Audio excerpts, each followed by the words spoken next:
What's going on, people? This is John Opimini back with another sports reaction, talking about Chicago Bears. But before I get into the full breakdown, just remember to like and subscribe, and also hit the notification bell so that you can get more exclusive content about our Chicago Bears from me, John Opimini. And talking about Chicago Bears, they really did not play well against the LA Rams this past Monday, and we're just hoping that they can just put it together and try to get this victory against the New Orleans Saints, who also got a victory last Sunday against a team that we beat the previous week, the Carolina Panthers. Now, hopefully the offensive line can all of a sudden magically improve, but I don't know if that's going to happen. But on to the breakdown for the Bears. Nick Foles so far this season has 1,139 passing yards, 6 touchdowns, 6 interceptions, and has a 77.6 passer rating.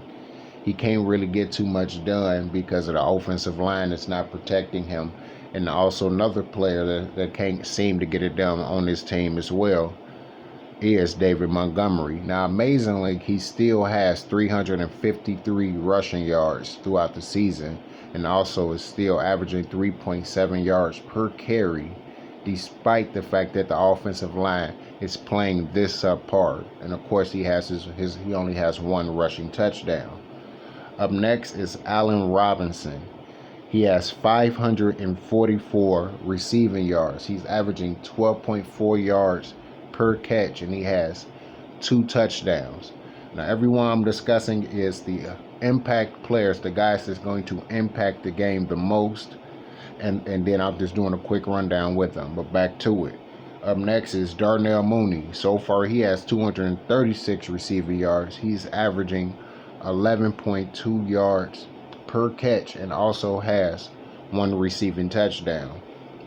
And also you have Jimmy Graham, a very important player that they could have used a lot in the red zone the previous game. A few times I seen that they could have just threw the ball up in the air and he would have came down with the ball, but they didn't give it to him, and it resulted in a sack. But he has 234 receiving yards so far in the season. He is averaging 8.7 yards per reception, and he also has 4 red zone touchdowns. Now on to our defense. The impact players for our defense is Roquan Smith. He has 60 total tackles, 8 tackles for a loss, 4 pass deflections, and also a forced fumble. Now, in terms of stopping the run, the Bears is just getting worse and worse, and we're definitely going to need Roquan Smith just to get it together, along with Danny Trevathan and just the D-line in general, because they are just so soft up the middle, and giving up these type of plays, Alvin Kamara is going to have a field day with us in terms of rushing, especially receiving the football. It seems like our linebackers is just struggling heavily and just getting to the ball in terms of rushing, and also just defending the pass in general. But hopefully that can improve. Up next we have Eddie Jackson, who has 41 tackles. He has a forced fumble, a fumble recovery, and also he returned that for a touchdown. He got his first defensive touchdown this season after having 2 previously taken away. I'm just happy that he finally got his, despite it was a losing effort. I guess that's the only reason why they allowed it. But hopefully more of those can continue to come for the Bears. The Bears definitely have a tough road ahead of them this week and the following week. But right now we're talking about the New Orleans Saints. The Bears definitely is missing Eddie Goldman, because Bio Nichols is too small. He's getting pushed off the line. Even if Akeem Hicks is holding his own, he is the only one that's basically holding his own right now. And they are just so soft up the middle. Can't stop the run. Especially the linebackers can't get to the running back whatsoever. They're getting blown off the line. So hopefully somehow that defense can find the way to stop the run, because they are giving up way too many yards. If not, Alvin Kamara is going to have a spectacular day, because the Bears linebackers, Danny Trevathan and Roquan Smith, is having a very hard time covering the running backs coming out of the backfield. They're having such a difficult time to a point that it hurts my goddamn feelings, and it should hurt yours too. Because so far, if the Bears can't get these wins like they supposed to, looking at a Bears team that's possibly going to still miss the playoffs, even though they have an extra playoff spot available this year due to the COVID-19. So hopefully this Bears defense can contain New Orleans Saints as much as they can, because unless Matt Nagy give up the play calling, and unless the offensive coordinator all of a sudden find magic out of a bottle to help this team just play exactly like we want them to play, it's going to be a long goddamn day going against the Saints. And talking about them anyway, let's go to the breakdown for them. Drew Brees still look like vintage Drew Brees. He has 1,618 passing yards so far this season. He has 11 touchdowns, 3 interceptions, and he has 105.8 rating for the season. Also, you have Alvin Kamara, who I just mentioned. He has 46 receptions for 460 receiving yards, 3 receiving touchdowns, and also has 364 rushing yards. He is averaging 4.9 yards per carry, and he has 4 rushing touchdowns. So the Bears definitely have to look at that and just go like, wow, we definitely have to make those type of stops in order for our team, our offense, have a chance to get it done. And hopefully the offensive line just come together at least enough that they don't have that type of bad performance that they had this past Monday against the Rams. But also, the New Orleans Saints second running back, Latavius Murray, the former Viking, also has 265 rushing yards. He is also averaging 4.2 yards per carry, and he also has 2 rushing touchdowns. And the last impact player for the offense of the New Orleans Saints is Emmanuel Sanders. He has 304 receiving yards. He is averaging 11.7 yards per catch, and he has 2 receiving touchdowns. Now on to the defense, the 3 impact players for New Orleans defense that can just wreck our game completely. And we're going to start off with the linebacker, Demario Davis. He has 38 tackles, 2 sacks, 5 tackles for a loss, and a pass deflection. And then up next is Malcolm Jenkins, the longtime Eagles safety, Pro Bowl safety that just played lights out, balled out, and now he's with the Saints. Hopefully the Bears can try to expose him in some type of way, but I don't know if that's actually going to happen, not with this team. And Michael Jenkins has 34 tackles, 1 sack, 2 tackles for a loss, and 4 pass deflections. And the guy that I definitely know that's going to wreck this game plan for the team, if Matt Nagy just don't give up the play calling and hopefully be in a different direction to help this team, and that is Cameron Jordan.